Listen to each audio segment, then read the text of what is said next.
Hello students, programming in सी के tutorial में आपका स्वागत है। और आज का जो हमारा टॉपिक है वो है प्री इंक्रीमेंट और पोस्ट इंक्रीमेंट ऑपरेटर या फिर इंक्रीमेंट ऑपरेटर्स।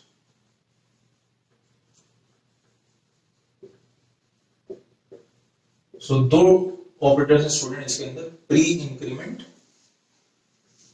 और पोस्ट इंक्रीमेंट। सो मिसलेनियस ऑपरेटर में ये लास्ट ऑपरेटर में डिस्कस कर रहा हूं स्टूडेंट्स। इससे पहले मैंने सारे ऑपरेटर्स जो हैं लगभग वो सब डिस्कस कर लिए।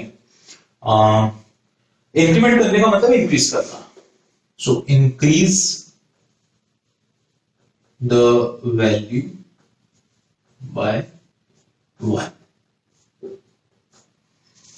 सो इस पर्टिकुलर केस में जो इंक्रीमेंट ऑपरेटर्स हैं, इंक्रीज द वैल्यू बाय 1, इस तरीके से इसे डिनोट किया जाता है। दो पॉजिटिव साइंस, दो प्लस के साइंस, राइट। सो इसी के अंदर प्री और पोस्ट के दो अलग वेरिएशंस भी हैं, यानी कि हमारे पास इंक्रीमेंट के अलावा दो जो ऑपरेटर्स हैं वो और भी हैं। उनका नाम है decrement operators. So again same, pre decrement और पोस्ट डिक्रीमेंट। सो यहां पर डिक्रीज द वैल्यू बाय 1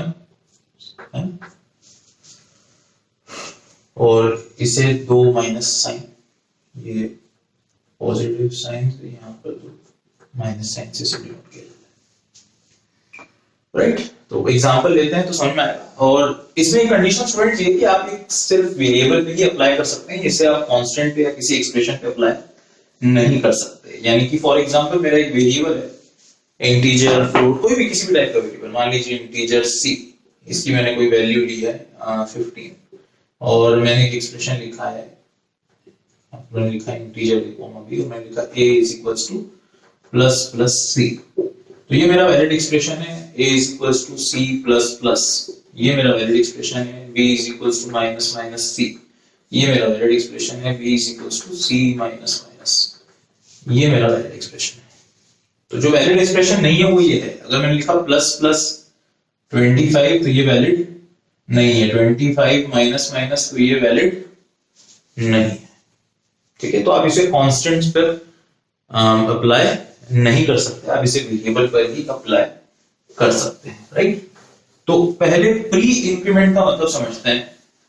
तो प्री इंक्रीमेंट स्टूडेंट, जैसा कि नाम ही बोल रहा है कि प्री यानी कि पहले। सो पहले आप इंक्रीमेंट कीजिए, उसके बाद उस वैल्यू को स्टोर कीजिए, राइट। यानी कि अगर मैंने लिखा integer c is equals to 4 और मेरे पास दो इंटीजर वेरिएबल्स हैं a और b, माफ कीजिएगा लाइट एक्चुअली चली गई है तो इसीलिए आपको इमीडिएट ये थोड़ा सा ट्रांसफॉर्मेशन दिखा। सो अगर मैंने लिखा a is equals to plus plus c, तो इस एक्सप्रेशन का मतलब ये कि जो c की ओरिजिनल वैल्यू है, जो c की प्रीवियस वैल्यू है, यहाँ पर क्या है c की वैल्यू, यहाँ पर मैं आपको एक बॉक्स से एक्सप्लेन कर रहा हूँ, यानी कि मेमोरी, ये मान लीजिए एक मेमोरी ब्लॉक है, तो इसके अंदर अभी c की वैल्यू कितनी है स्टूडेंट्स, जो असाइन्ड है वो है 4।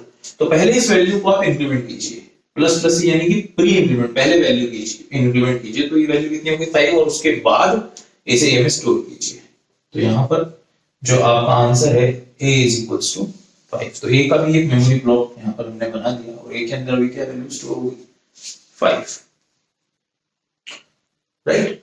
तो इसी तरीके से मैं b के अंदर अब क्या करता हूँ, c प्लस प्लस कर देता हूँ। So b is equals to c plus plus, तो यहाँ पर मैंने b का ब्लॉक बना दिया है ना। अभी खाली, वैसे जनरली खाली नहीं होती, अगर मैंने यहाँ पर एक वेरिएबल डिक्लेयर करा तो यहाँ पर कोई गार्बेज वैल्यूज को अलॉट करती है, लेकिन अभी मैं उसके ऊपर ज्यादा ध्यान नहीं दे रहा हूँ।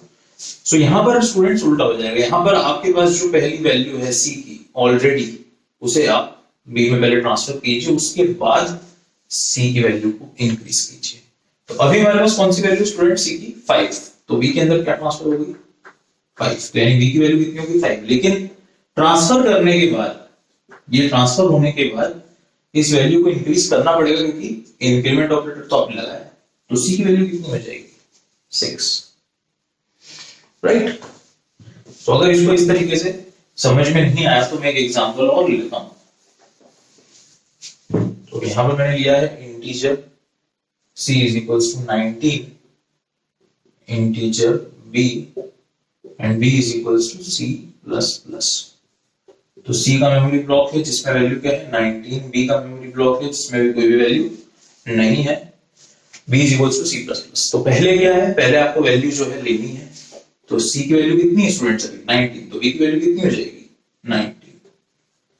लेकिन जो कि आपने पोस्ट इंक्रीमेंट तो लगाया है ऑपरेटर, तो इसका मतलब पोस्ट यानी कि बाद में मतलब बाद में कब, स्टोर कराने के बाद। तो स्टोर तो आपने करा दी, इसके बाद अब इंक्रीमेंट तो आपको करना पड़ेगा। तो 19 की जगह आपने क्या लिखा 20, राइट। इसी तरीके से डिक्रीमेंट की अगर हम बात करें तो जल्दी से डिक्रीमेंट का एग्जांपल देख लेते हैं। सेम प्रोसीजर लेकिन वैल्यू एक से क्या होगी, डिक्रीज होगी।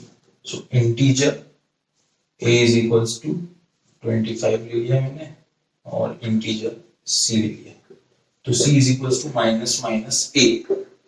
अभी c का ब्लॉक खाली है, a के ब्लॉक में कितनी वैल्यू है 25, तो c equals to minus minus a, यानी कि पहले आप डिक्रीमेंट कीजिए इसको।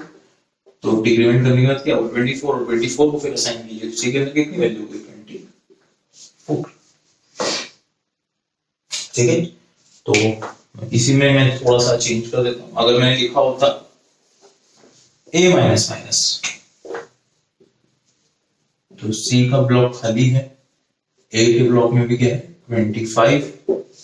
तो पहले क्या पोस्ट डिक्रीमेंट है, पोस्ट डिक्रीमेंट का मतलब पहले आप स्टोर करवाइए। तो आपने क्या स्टोर करवाई 25, और स्टोर करवाने के बाद फिर आप डिक्रीज कीजिए। तो c की वैल्यू यहां पर पोस्ट डिक्रीमेंट के बाद 25 की, राइट। सो सिंपल है इंक्रीमेंट डिक्रीमेंट ऑपरेटर में। और एग्जांपल्स, इसका जब एक्सप्रेशन की बात आएगी तो मैं थोड़ा सा और कॉम्प्लेक्स एग्जांपल्स प्रोग्रामिंग के टाइम पे, प्रैक्टिकल के टाइम पर लूंगा, तो आपको और अच्छे से समझ में आएगा।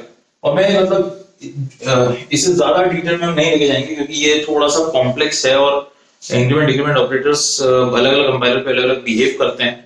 यहाँ पर एक प्रॉब्लम ये भी है कि रजिस्टर लेवल तक के ऑपरेशंस परफॉर्म हो जाते हैं, क्योंकि जैसे जैसे इंक्रीमेंट डिक्रीमेंट ऑपरेटर्स हम आगे मतलब बढ़ाते जाएंगे एक्सप्रेशन के अंदर, वैसे वैसे आपको ये समझने में थोड़ी सी दिक्कत होगी कि ये ऑपरेशन हुआ कैसे, क्यों इसकी एग्जांपल, क्यों इसकी वैल्यू इस तरीके से रजिस्टर में स्टोर हुई।